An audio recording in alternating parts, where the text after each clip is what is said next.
Let's get back into the country's energy crisis now with Dan Tehan, who's now the Shadow Energy Minister. Good to talk to you again, Dan. Good to be with you, Chris, and glad to see your crows flying high. You must be pretty happy about that at the moment. Just keep a lid on it, mate. Just keep a lid on it. Thank you very much. Actually, just while I've got you, but before we get to energy, you, of course, used to have the immigration portfolio.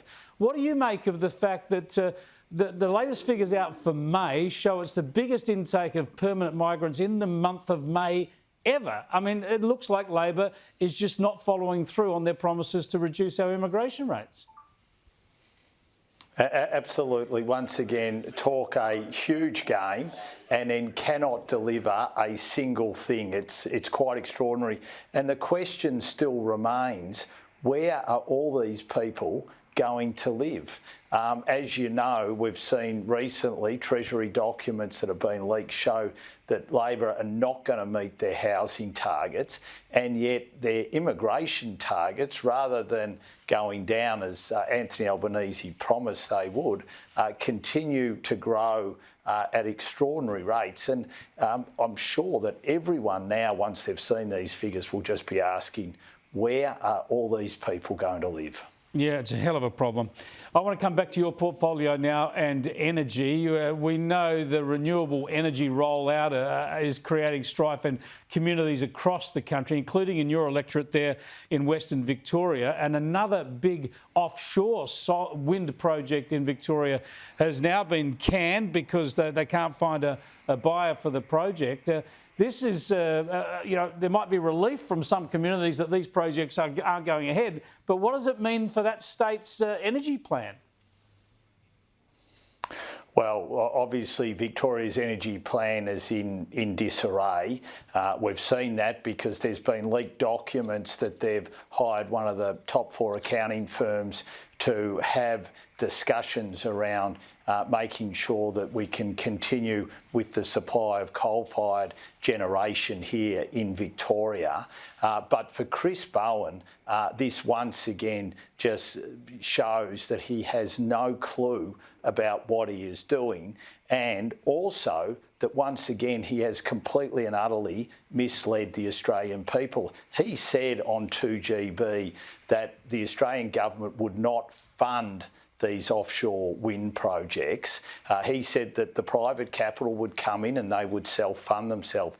Now he's out, and this is reported on the ABC, as saying that the government is going to have to step in and finance these offshore wind projects. Well, how much is that going to cost? We already know that their renewable-only approach is going to cost over $600 billion, and now we have him stepping in saying he wants to fund offshore wind. The expense just continues to grow, and sadly, so are people's electricity bills due to Minister Bowen's sheer incompetence. Look, and he's still continuing to mock nuclear energy and say that the election put that to rest. Surely the coalition has to double down on nuclear as the only reliable and affordable way to have emissions-free energy. Absolutely. We have to make sure that we continue to prosecute to get rid of the moratorium. We have to continue to prosecute the case that if you want emissions-free, reliable energy, then nuclear needs to be part of the conversation we have as a nation. It's occurring everywhere else. Whether it be Japan, whether it be the US, whether it be in Europe, they're all looking at increasing their nuclear power. As you know, Chris, we mine the uranium here, and why we can't have a conversation around using nuclear here in Australia is beyond me, and Chris Bowen should show the maturity to be prepared to have that discussion. Instead, with his ideologically driven renewables-only approach, what we're seeing is major industries under threat.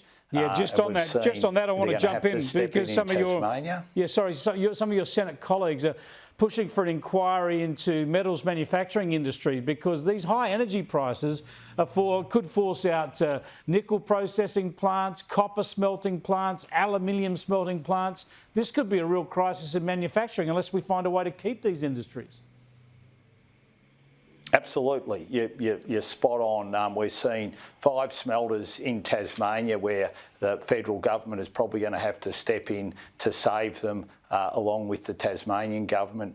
In New South Wales, their largest energy user, the smelter there, is in serious trouble. And although they're in discussions, Rio are in discussions with the New South Wales and federal government, I don't think that there will be a solution there. So sadly, we could see serious jobs go there. And not only that, there's a facility that uses around 10% of New South Wales energy, and what that will do to stability in the electricity grid is anyone's guess. So it's just a complete and utter mess every which way you look under Chris Bowen's stewardship. And obviously the Prime Minister won't pull him into line, won't question the job he's doing, even though the Prime Minister promised that power prices would come down by $275 by the end of this year. Yet Chris Bowen has single-handedly failed to get a figure anywhere like that, because everyone knows they've gone up by about $750 to $1,000. Unbelievable, and it's only going to get worse on the current settings. Thanks for joining us, Dan. I appreciate it. Dan Tehan there, who's the Shadow Energy Minister, joining us there from Western Victoria.